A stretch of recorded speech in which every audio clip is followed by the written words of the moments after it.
अस्सलाम वालेकुम, मेरा नाम है अब्दुर्रहमान। आज का हमारा क्लास है steps and process of receptor mediated endocytosis. Receptor mediated endocytosis किस तरह होता है, तो स्टेप बाय स्टेप इनको स्टडी करते हैं। तो सबसे पहला जो उनका काम होता है बाइंडिंग। बाइंडिंग का मतलब ये है कि कोई भी पार्टिकल जो कि आउटसाइड मौजूद हैं तो वो सेल मेम्ब्रेन के सरफेस के ऊपर जो रिसेप्टर्स मौजूद होंगे उनके साथ ये जुड़ जाएंगे। मैक्रो मॉलिक्यूल जो कि एक बड़ा मॉलिक्यूल होगा आउटसाइड एनवायरनमेंट में वो मौजूद होगा तो वो रिसेप्टर के साथ अटैचमेंट बनाएंगे।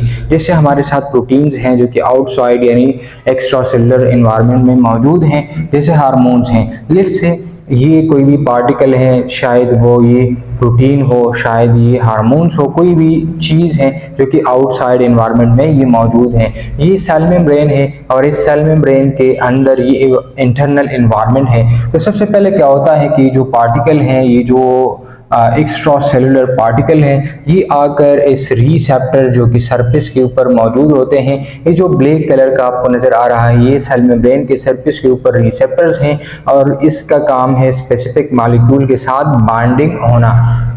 ये रिसेप्टर्स क्या हो सकते हैं, ये प्रोटीन हो सकते हैं, यानी ये प्रोटीन जैसे इन नेचर है, ठीक है। और ये सेल मेम्ब्रेन है, ये इंटरनल एनवायरनमेंट है, ये एक्सटर्नल। तो सबसे पहले क्या होता है बाइंडिंग, ये आकर इस रिसेप्टर के मॉलिक्यूल के साथ बाइंडिंग बना लेते हैं, ठीक है। और इंटरनल सरफेस पर ऑफ सेल मेम्ब्रेन यहाँ पर एक प्रोटीन मौजूद होता है जिसको क्लेथरिन कहा जाता है। इसका भी इम्पोर्टेंट फंक्शंस है, वो भी हम फर्दर उसको डिस्कस करेंगे, लेकिन यहाँ पर आप इसको इतना ही समझ ले कि हमारे साथ एक प्रोटीन है, ठीक है। तो सबसे पहले क्या हुआ, कोई फॉरेन पार्टिकल मौजूद हैं जो कि मैक्रो मॉलिक्यूल है, वो आकर रिसेप्टर के साथ अटैच हो जाता है, तो इसको कहते हैं बाइंडिंग। नेक्स्ट जो स्टेप है वो है क्लस्टरिंग। क्लस्टरिंग में ये होता है, क्लस्टरिंग किसको कहते हैं, क्लस्टर बनाना, इकट्ठा होना, बहुत सारी चीज़ों का जमगट्ठा बनाना, दिस इज कॉल्ड क्लस्टरिंग। लेकिन बेसिकली क्लस्टरिंग का मतलब ही रिसेप्टर का क्लस्टर होना। Concentrated in specialized region in cell membrane is called clustering।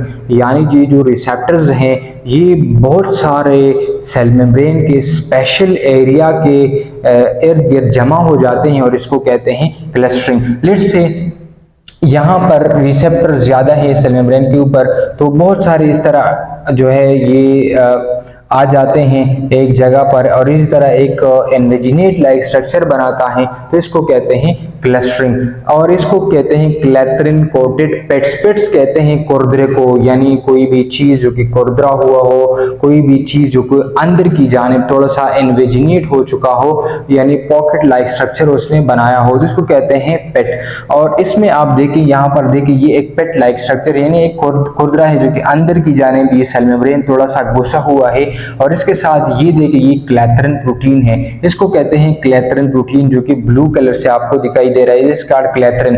तो ये पेट लाइक स्ट्रक्चर है, तो इस क्लेथरिन की मौजूदगी की वजह से उसको कहते हैं क्लेथरिन कोटेड पेट्स और इसको कहते हैं क्लस्टर। यानी बहुत सारे क्लेथरिन प्रोटीन और साथ में रिसेप्टर्स जो है ये सेल मेम्ब्रेन के स्पेशलाइज्ड एरिया के इर्द गिर्द जमा हो चुके हैं और उसने एक पॉकेट लाइक स्ट्रक्चर भी बनाया है, तो इसको कहते हैं पिट। और यहाँ पर क्लेथरिन भी अटैच है, तो क्लेथरिन के अटैचमेंट होने की वजह से उसको कहते हैं क्लेथरिन कोटेड पेट्स। ये क्लेथरिन क्या है, एक प्रोटीन है जो कि साइटोप्लाज्म में ये मौजूद होता है।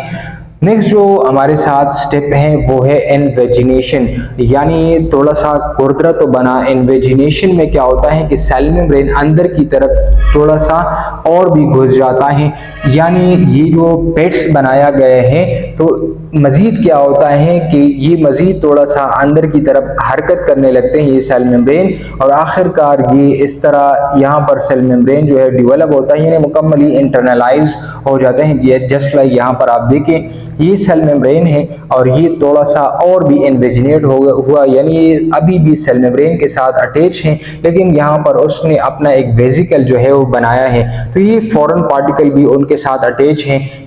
ये फॉरेन पार्टिकल हमारे साथ प्रोटीन भी हो सकता है और हार्मोन्स भी हो सकता है। और यहाँ पर आप देखिए इस फॉरेन पार्टिकल के साथ रिसेप्टर भी अटैच हैं, साथ में उसने वेजिकल ने भी घेरा रखा है और साथ में इसके साथ क्लेथरन मीडिएटेड प्रोटीन्स यानी क्लेथरन प्रोटीन भी उसके साथ अटैच हैं। और ये मुकम्मल तौर पर अब सेल मेम्ब्रेन के इंटरनल वाली सरफेस के ऊपर अटैच हैं। ये एक्स्ट्रा सेलुलर एनवायरनमेंट है, ये बाहर जो है ये आउटसाइड एनवायरनमेंट है और ये हमारे साथ क्या है, इनसाइड एनवायरनमेंट है। तो यहाँ पर आप देखिए ये मुकम्मल तौर पर इनसाइड एनवायरनमेंट में आ चुका है, लेकिन अभी भी सेल मेम्ब्रेन के सरफेस के ऊपर ये अटैच है। तो इन्वेजिनेशन में क्या होता है, सेल मेम्ब्रेन जो है वो फोल्ड हो जाता है इनवर्ड। यहाँ पर आप देखिए कि ये सेल मेम्ब्रेन है जो कि थोड़ा सा फोल्ड हुआ है इनवर्ड, तो अब इन्वेजिनेशन में ये मजीद फोल्ड हो गया और एक मुकम्मल एक वेजिकल की स्ट्रक्चर उन्होंने बना ली, जिसमें वेजिकल की फॉर्मेशन होती है। और यहाँ पर आप देखिए वेजिकल, ये एक वेजिकल है जिसके साथ कौन कौन अटैच है, रिसेप्टर अटैच है। यहाँ पर ये जो ब्लू कलर का आपको दिखाई दे रहा है ये हमारे साथ क्या है, रिसेप्टर्स हैं और साथ में उसके साथ बाइंड मॉलिक्यूल है। तो ये एक बाइंड मॉलिक्यूल है जिसको लिगेंड कहा जाता है। और ये लिगेंड क्या है, एक फॉरेन पार्टिकल है, एक मैक्रो मॉलिक्यूल है, कुछ भी हो सकता है, प्रोटीन भी हो सकता है, एंजाइम्स भी हो सकता है, विटामिन भी हो सकता है, अमीनो एसिड कुछ भी हो सकता है, तो इसको कहते हैं लिगेंड। और इसके साथ क्या होता है, पिट बड फॉर्म सेल मेम्ब्रेन। बड का क्या मतलब है, यानी ये साइज में बड़ा हो जाता है, बड़े बड़े होते ही आखिरकार ये उससे सेल मेम्ब्रेन से कटअप हो जाएंगे और ये मुकम्मल तौर पर इनसाइड एनवायरनमेंट में चले जाएंगे। ये form small clathrin coated vesicle. यहाँ पर आप देखिए ये क्या है, small clathrin coated vesicle. Vesicle तो है भी वैसे भी, लेकिन उसको क्लेथरिन कोटेड वेजिकल इसलिए इसको कहा जाता है क्योंकि उसके साथ ये देखिए इसके साथ बहुत सारे प्रोटीन जो है वो अटैच हैं, ये इसको कहते हैं क्लेथरन प्रोटीन। तो अगर क्लेथरन प्रोटीन अटैच है तो इसको कहते हैं क्लेथरन कोटेड वेजिकल।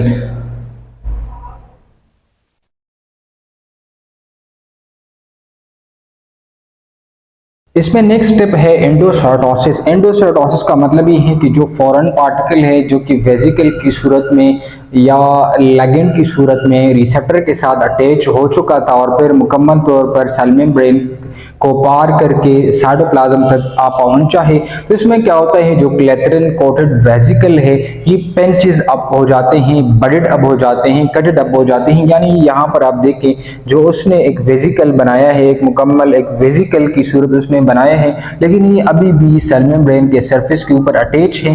तो एंडोसार्टोसिस में क्या होता है कि ये मुकम्मल तौर पर सेल मेम्ब्रेन से कटअप हो जाते हैं, पेंचेस अप हो जाते हैं, उससे बडेड अप हो जाते हैं और इनसे अपना कनेक्शन वो ख़त्म करते हैं। यानी ये अब मुकम्मल तौर पर साइटोप्लाज्म के अंदर ही मौजूद हैं। तो इसके बाद फिर इसकी एंडोसार्टोसिस होती है, यानी उसकी फिर फर्दर प्रोसेसिंग होती है, डाइजेशन होती है। जो नेक्स्ट हमारे साथ इसमें स्टेप है इसको कहते हैं एंडोसोम, यानी एक जो फॉरेन पार्टिकल है जिसको हमने लिगेंड का नाम दिया था,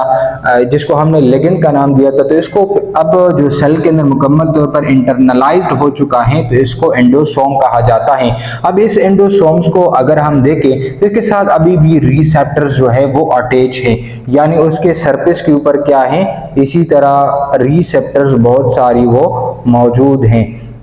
ठीक है, अभी भी उनके साथ रिसेप्टर्स अटैच है, साथ में उनके साथ मैक्रोमॉलिक्यूल्स है जो कि यहाँ पर आप देख सकते हैं इस एंडोसोम में क्या है, मैक्रोमॉलिक्यूल है जो कि फॉरेन एक पार्टिकल था। इसके बाद जो नेक्स्ट स्टेप है वो है सॉर्टिंग। सॉर्टिंग में क्या होता है कि separation of endosome from receptors and clathrin protein, यानी इसके बाद ये जो रिसेप्टर है जो कि अभी भी लिगेंड के साथ अटैच हैं, एंडोसोम के साथ अटैच हैं, तो ये उससे अलहदा हो जाते हैं। ये जो फॉरेन पार्टिकल है ये भी अलहदा हो जाते हैं, लिगेंड भी अलहदा हो जाते हैं और साथ में यहाँ पर जो क्लेथरिन प्रोटीन है जो कि अभी भी उसके साथ अटैच हैं वो भी क्या होते हैं, वो भी सेपरेट हो जाते हैं। और इसके बाद फिर रिसाइकलिंग होती है। रिसाइकलिंग में क्या होता है, जो क्लेथरिन प्रोटीन है ये तो साइटोप्लाज्म में चले जाते हैं, यानी उसका काम तो अब खत्म हो चुका। इसके बाद इसके साथ जो रिसेप्टर्स हैं ये भी दोबारा जो है सेल मेम्ब्रेन के सरफेस के ऊपर आ जाते हैं ताकि फर्दर इसी तरह का प्रोसेसिंग करे कोई भी फॉरेन पार्टिकल जो कि मौजूद हो एक्स्ट्रा सेलुलर, तो वो फिर दोबारा से उसके एंडोसाइटोसिस का प्रोसेस करेगा। तो ये जो क्लैथरिन प्रोटीन है ये साइटोप्लाज्म में चले जाते हैं और ये जो रिसेप्टर्स हैं जो कि अभी भी एंडोसोम के साथ अटैच हैं ये उनसे डिसोसिएट हो जाएंगे और दोबारा यहाँ पर इसी तरह आकर सेल मेम्ब्रेन के सरफेस के ऊपर ये अटैच हो जाएंगे। जब एंडोसोम मुकम्मल तौर पर सेल मेम्ब्रेन के अंदर आ जाता है यानी इंटरनलाइज हो जाता है तो क्या होता है कि इससे क्लैथरिन डिसोसिएट हो जाता है यानी ये अनकोडेड वेसिकल की फॉर्मेशन करता है। जब क्लैथरिन डिसोसिएट हो जाता है यानी उससे क्लैथरिन प्रोटीन अलहदा हो जाता है और इस साइटोप्लाज्म में दोबारा चले जाते हैं तो अब इस वेसिकल को यानी इस एंडोसोम को अनकोडेड वेसिकल कहा जाता है। नेक्स्ट स्टेप में हमारे साथ ये होता है कि जब ये सेल मेम्ब्रेन के अंदर होता है तो यहाँ पर जो हाइड्रोजन होते हैं यहाँ पर एटीपी जो है एटीपी कन्वर्ट होता है। यहाँ पर एक प्रोसेस होता है एटीपी वो एडीपी में कन्वर्ट होता है और इसके कन्वर्जन के नतीजे में जो हाइड्रोजन आयंस होते हैं वो इस वेसिकल के अंदर चले आते हैं। तो इसके साथ चूंकि रिसेप्टर्स भी अटैच हैं तो वो रिसेप्टर क्या करते हैं कि वो उनसे अलहदा होना शुरू हो जाते हैं यानी particle separated from receptors causes by H+ ion. Hydrogen ion क्या करता है कि इस पार्टिकल के साथ इस एंडोसोम के साथ इस लेजेंड के साथ जो रिसेप्टर्स अटैच हैं तो वो उनसे अलहदा हो जाते हैं और वो एक पिट लाइक स्ट्रक्चर बनाते हैं यानी उससे अलहदा होना शुरू होते हैं। तो इसी तरह ये साइटोप्लाज्म के अंदर मूव करते हैं और अब जो रिसेप्टर है ये साइटोप्लाज्म के साथ मौजूद है साइटोप्लाज्म के अंदर मौजूद है तो ये क्या करते हैं गोज टुवार्ड सेल मेम्ब्रेन। तो ये दोबारा जो है सेल मेम्ब्रेन के सरफेस के ऊपर इस तरह आना शुरू होते हैं और दोबारा से वही प्रोसेस करेगा जो कि हम दोबारा बार बार उसकी रिपीटिशन करते हैं। इसके बाद क्या होगा कि जो एंडोसोम है नाउ इट्स मुकम्मल तौर पर फ्री तो ये लाइसोसोम्स की तरफ चले जाएंगे और लाइसोसोम के साथ जब ये अटैच हो जाएंगे एंडोसोम फ्यूज विद लाइसोसोम तो लाइसोसोम उसको डिग्रेड करेगा जहां जो जो चीजों से ये बना है यानी lysosome degrade the particle into its component जिस चीज से ये मिलकर बना है तो उसमें इसको डिग्रेड कर लेगा। कंक्लूड करते हैं आज जो हमने पढ़ा रिसेप्टर मेडिएटेड एंडोसाइटोसिस के बारे में हमने पढ़ा। ये एक फॉरेन पार्टिकल है जो कि लिक्विड की सूरत में है वो सेल के अंदर आ रहा है लेकिन सेल के सरफेस के ऊपर खास तरह के रिसेप्टर्स मौजूद होते हैं सेल मेम्ब्रेन के बाहर वाली साइड पर। तो जब कोई भी फॉरेन पार्टिकल हो तो वो सबसे पहले इन रिसेप्टर के साथ बाइंड हो जाते हैं और अंदर की सरफेस पर एक खास प्रोटीन मौजूद होता है जिसको क्लैथरिन प्रोटीन कहा जाता है और इस क्लैथरिन प्रोटीन की मौजूदगी की वजह से ये एक पिट लाइक स्ट्रक्चर बनाता है यानी सेल मेम्ब्रेन जो है वो इन्वेजिनेट होता है एक पॉकेट लाइक स्ट्रक्चर बनाता है इनवर्ड फोल्ड हो जाता है और इस इनवर्ड फोल्ड होने के नतीजे में इसको कहते हैं क्लैथरिन कोटेड वेसिकल। इसको क्लैथरिन कोटेड वेसिकल इसलिए कहा जाता है क्योंकि इसके साथ क्लैथरिन प्रोटीन वो अटैच है तो इस क्लैथरिन प्रोटीन की अटैचमेंट होने की वजह से उसको क्लैथरिन कोटेड वेसिकल कहा जाता है। तो इसके बाद क्या होता है ये जो सेल मेम्ब्रेन है एक्टिन प्रोटीन के जरिए से ये थोड़ा सा और भी एक्सटेंड हो जाता है यानी थोड़ा सा मूवमेंट करता है इनवर्ड मूवमेंट और यहाँ पर एक सेल मेम्ब्रेन अपने आप को इस तरह एक्सटेंड करता है और ये जो एंडोसोम है या इसको लेगेंड भी कहा जाता है तो ये मुकम्मल तौर पर एक मेम्ब्रेन में लपेट लिया जाता है। इसके बाद क्या होता है ये जो लेगेंड है या जो फॉरेन पार्टिकल है ये अब भी सेल मेम्ब्रेन के सरफेस के ऊपर अटैच है तो सेल मुकम्मल तौर पर इसको इंटरनलाइज करता है और यहाँ पर ये आप देख सकते हैं कि ये अब ये सेल मेम्ब्रेन या प्लाज्मा मेम्ब्रेन से मुकम्मल तौर पर अलहदा हो चुका है यानी ये पेंचेस अप हो चुका है। इसके बाद दूसरा जो प्रोसेस होता है ये इसके साथ कौन कौन अटैच है ये क्लैथरिन प्रोटीन अटैच है और एक रिसेप्टर अटैच है और एक ये जो फॉरेन पार्टिकल है और इसके इर्द गिर्द सेल मेम्ब्रेन जो है वो एक मेम्ब्रेन लपेट लिया गया है तो इसलिए इसको वेसिकल कहा जाता है।